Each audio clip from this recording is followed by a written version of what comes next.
This week on BuzzFeed Unsolved, we tap into a mystery that you, the unsolved masses, have often requested. Bella in the Wych Elm. You think we're not listening to you out there? We're listening. We always got our ears open. I'd rather do this than someone who's like, hey, my aunt disappeared.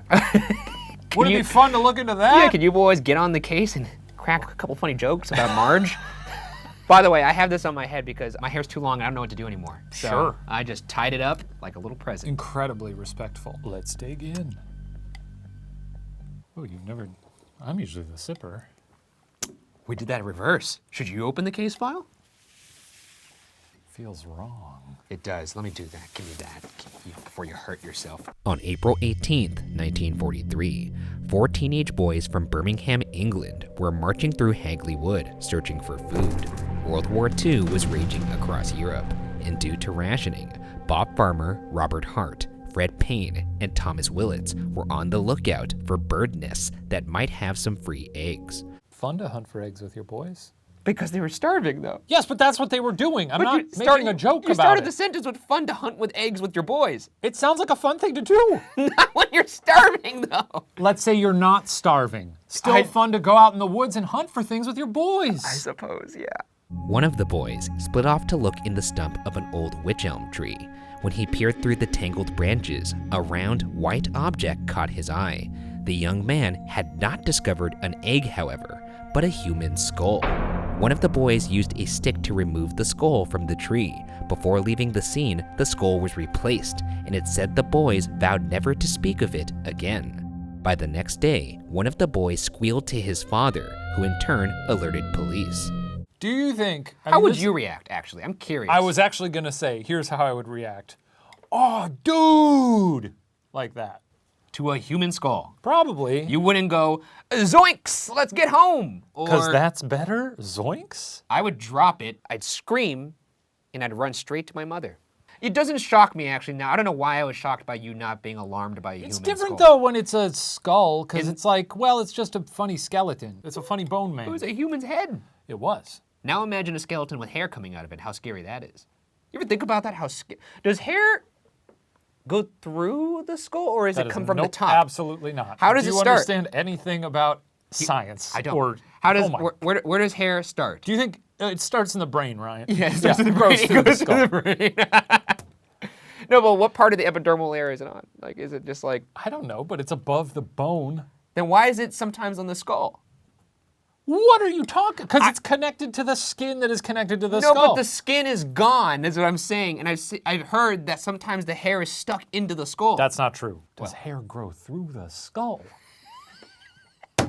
One of the boys, Thomas Willits, accompanied police back to the stump, located just 35 yards from Hagley Wood Lane. Authorities found a tree approximately 5 to 6 feet tall, with an opening that tapered down, getting as narrow as 17 inches in diameter at one point. Investigators gathered the skull and other bones from the tree, as well as some bones found in the surrounding area believed to have been scattered by foxes and squirrels. I wouldn't bother. Jesus Christ. It's bones! It's a fucking person. They were bones. They're bones by now. You're bones now. I am bones now, but there's a lot of meat around those bones. When I am bones, if you find me somewhere, well, you want me to use your femur as a frisbee or something? Or sure. A boomerang? Give it to a dog. No, I'm not going to do that with your bones. I'll bequeath my bones to someone else. You strike me as a cremated kind of guy. I am a do whatever the hell you want kind of guy. Jesus Christ. I did see a video of a sky burial, and I love that, where they put your body out in a field and they kind of chop you up into fillets, and then a bunch of giant vultures come and eat you. I had a much different image in my head. Oh, like you put me in a cannon and shoot me at the sun or something? Just put you in a plane and just throw you off the plane. That actually sounds pretty baller, too. Someone chilling on like a inner tube in their pool, and all of a sudden just Shane Madea's corpse rains from the sky. Rockets into the ground. Ruins like Marge's God afternoon. shot me out of a gun. Forensic scientist Professor J.M. Webster was then able to partially reconstruct the skeleton of a woman between 25 and 40 years old, most likely closer to 35. The bones showed no signs of disease or violence, though a large piece of taffeta had been stuffed into the mouth, leading to a suspicion of asphyxiation as a possible cause of death. A probable description of the woman was released to the public, describing a woman just 5 feet tall, with light brown hair, dressed in a striped dark blue and mustard-colored cardigan and a mustard-colored skirt. One blue shoe, size 5.5, was found outside of the tree. Inside the trunk was its matching partner, as well as a cheap rolled gold wedding ring. It was believed the woman had been dead for at least 18 months. Suicide as a possible cause of death was ruled out due to the peculiar shape of the tree. Webster said, quote, "I cannot imagine a person getting into the tree voluntarily. Even a small person like this could not have got in without doing herself a considerable amount of tearing," end quote. What a verdict. Yeah. I think someone murdered her. This lady couldn't have shoved herself in that tree. I think someone else did it. Case closed. But who put her in there is the question. And also the question, if someone were to have, say, murdered her, you would have to do it almost immediately before rigor mortis set in. Either that, or they waited till complete decomposition and then shoved the bones in there. But I don't think that's the case either. That's a long wait for complete decomposition. Do you ever think about how weird it is to like, okay, so you pick up a body, right? You're picking it up when it has. Are you talking meat on about the when bones. it decomposes? No, when it's fully a skeleton. How strange that sensation would be to pick up what used to be a body, but now it's just fully bones. It's a full skeleton. Yeah, but I don't think the skeleton's like. Do they stay together? No, I don't think so. I don't think it's like a Like a Hall like a Merry Melodies cartoon. Playing the ribs like a xylophone. Like a xylophone. This episode is called Ryan Does Not Know a Lot About Human Physiology.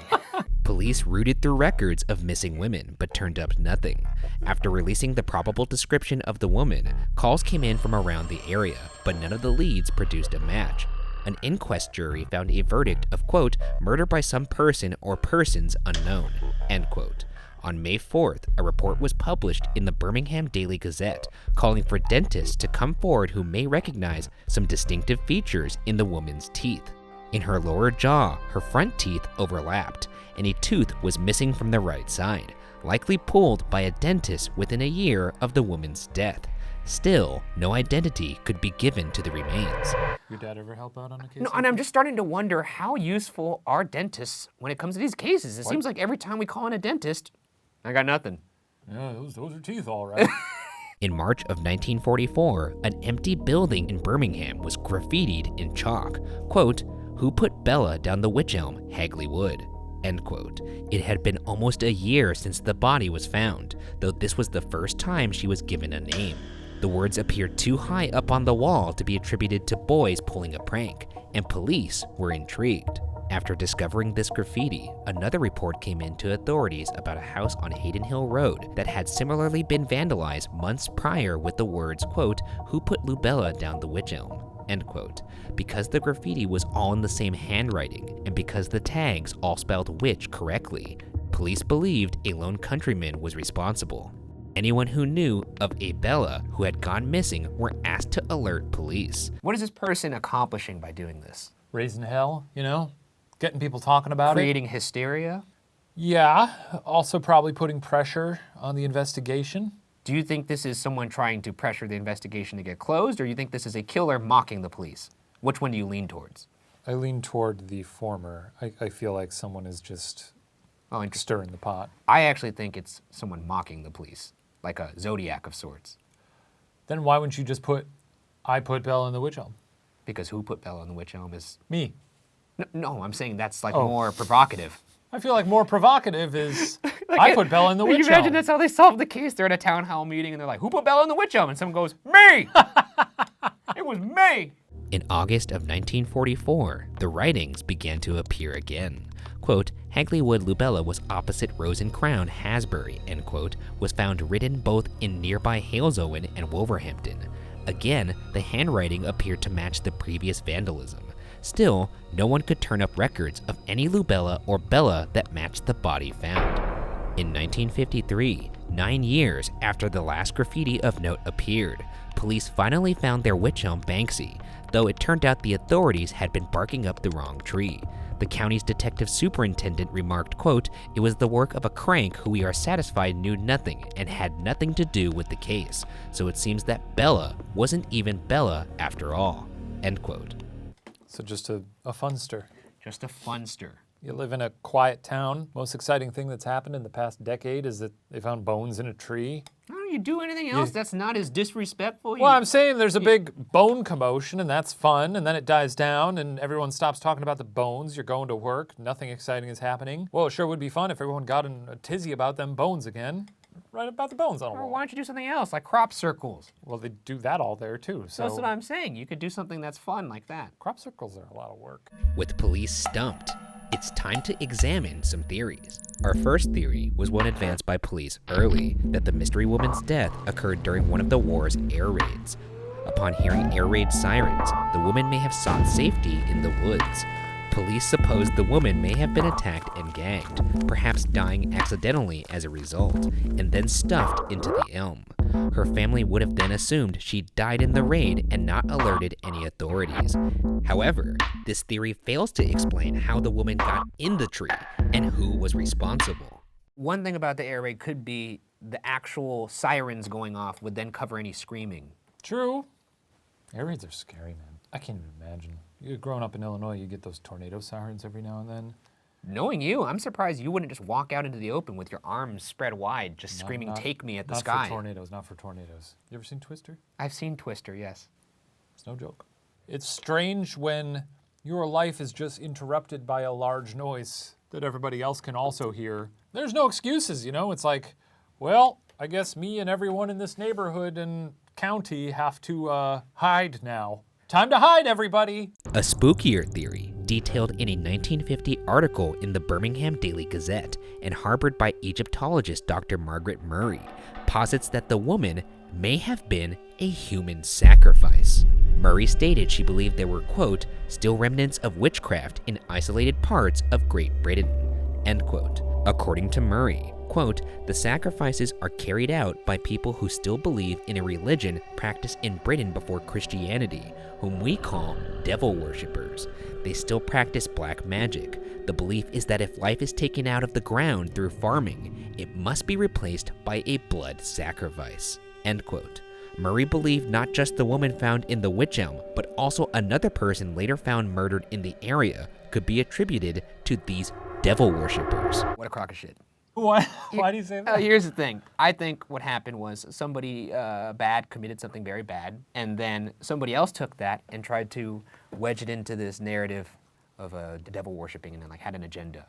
But I know I'm the resident supernatural guy, but to me this just seems like plain old murder. But this doesn't feel like supernatural so much as people believing in the supernatural and acting out on it. There's no evidence of supernatural here. It's just people being like, I really want to win the prize at the farmer's market, so I'm going to feed my soil with the blood of a virgin. I just don't know if shoving someone in a Wych Elm is very ritualistic. I'd say so. I think clearly it worked as a way to hide a body. According to author Donald McCormick, there had always been talk of Hagley Wood being the home of some covens of witches. He even pointed to an ancient tradition of trapping a witch's spirit inside a hollow tree, using it as a sort of prison to prevent her from causing any further trouble in the world. There were indications that the tree in which the body was found had, before the body was placed inside, been occasionally trimmed, which stunted its growth. I gotta plant one of these trees. That's what you took from that? Yeah, I guess. That's alarming. It'd be fun to have people over and be like, you see that? There's a Wych Elm. I swear to God, I thought you were going to say it'd be fun to have people in a tree. And I got really scared. It'd be fun to have people over and stuff them into my Wych Elm. To my witch prison. Though there isn't much physical evidence that occult rites are to blame for Bella's death, one man did turn to alternative methods in an attempt to unearth some answers. Late one night in January 1954, Mr. George Elwell, a British Railways official and spare time inventor, went for a walk in Hagley Wood, pausing at the infamous Wych Elm. After, quote, assimilating to the atmosphere, end quote, Elwell returned home and decided to place himself in a hypnotic trance using a blinking car headlamp and a mirror and recording the results. He's sitting in front of his car headlight in his driveway, saying this aloud? Staring directly at the blinking like turn signal? Is that what he's doing? What a weirdo. I mean, there's no way to explain that without it seeming psychotic. Be honest, you're hearing him out though. You want to hear what this crazy man says. Yeah. After the 15 minutes, Elwell came to. he sent a transcript to police, which included the alleged murderer's name and a description. It's unclear what police did with the report, but suffice it to say, they never announced, case closed. I bet they filed that in the special filing cabinet. The trash can. Our final and most intricate theory as to why no one came forward to identify the woman was because she was a foreigner and possibly even a Nazi spy. In November 1953, a Wolverhampton newspaper received a letter claiming the sender knew the identities of the woman in the tree and her murderer. The letter, signed simply Anna, explained, quote, "You will never solve the mystery.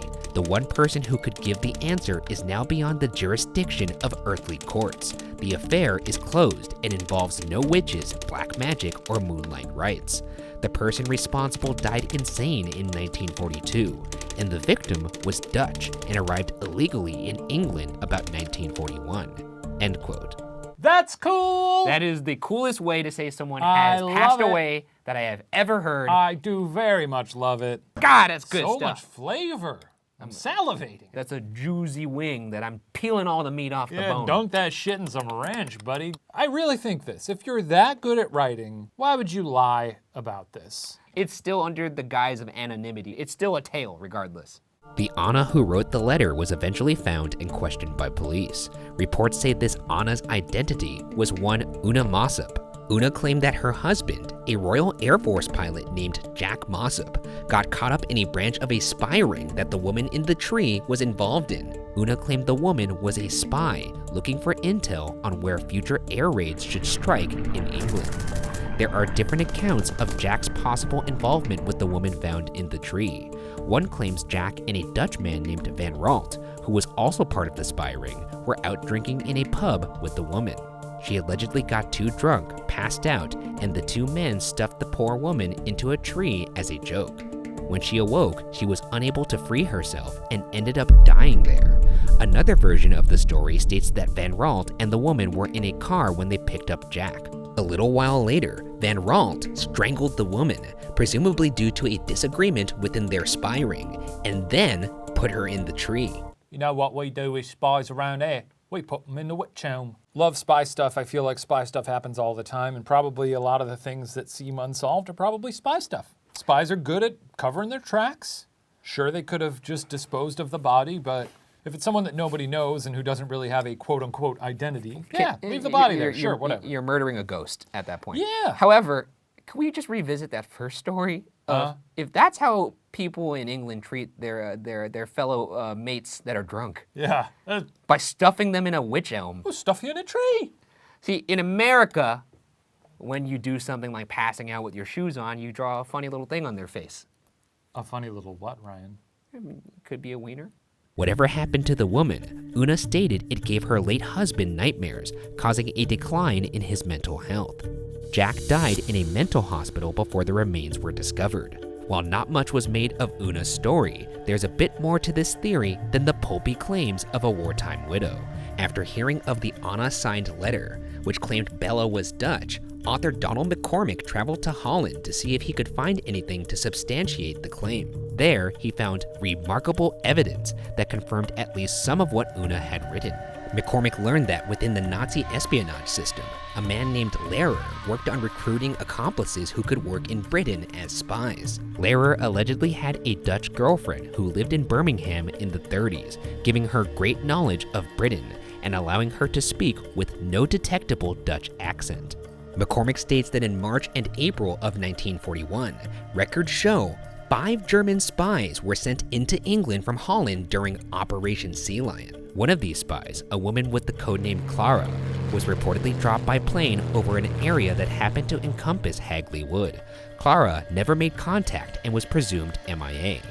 Digging deeper, McCormick spoke with a former Nazi, Franz Rathgeb, who was living in Paraguay under an alias. Rathgeb gave McCormick a description of Clara that largely matched that of the woman found in the tree. Talk about going the extra mile. This guy actually went to Holland to track down his theory. What do? We sit here and do a little Googling.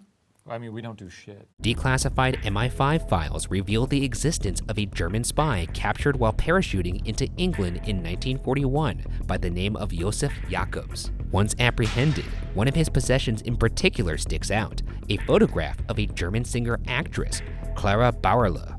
Jakobs claimed Clara was both his girlfriend and a German spy.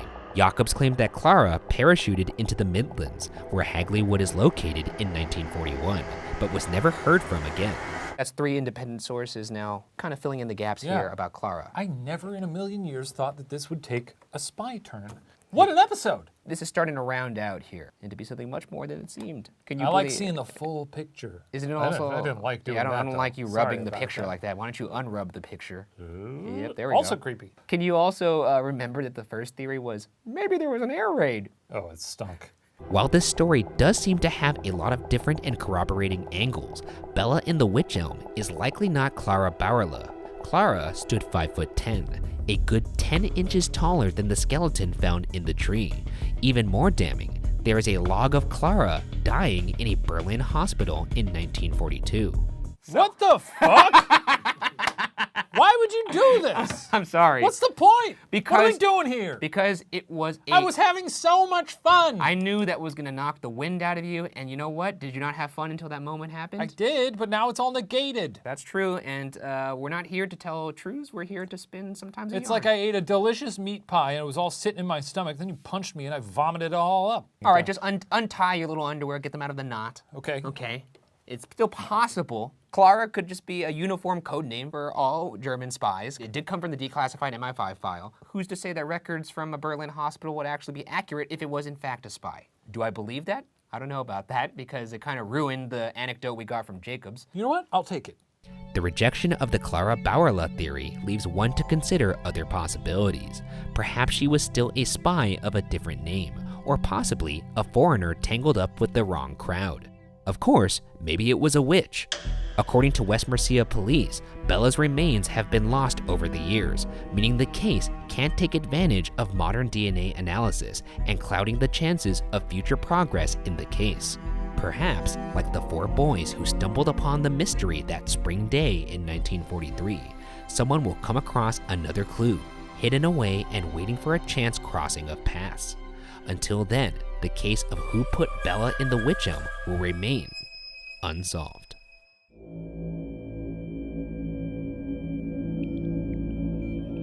My big takeaway is let's look after our bones a little better. Oh, why are they throwing these things out left and right? If you find bones and you think like, well, maybe in 90 years they'd like to make a funny YouTube video about this case. It would be the right Hang thing to on do. to 'em. To hang on it. Yeah. Hang on to it for that purpose. I'm all in on Spies. I will here. be all in on Spy, if not just so that it makes this less sad, but also it actually is the most compelling theory. She was a spy. I'm gonna say it right. We're going Spy. We're going Spy. Can we say we solved it? You We guys can't. got Spy out there? You Technically, got we Spy? can't. I got Spy. We can't say that. We didn't solve it, but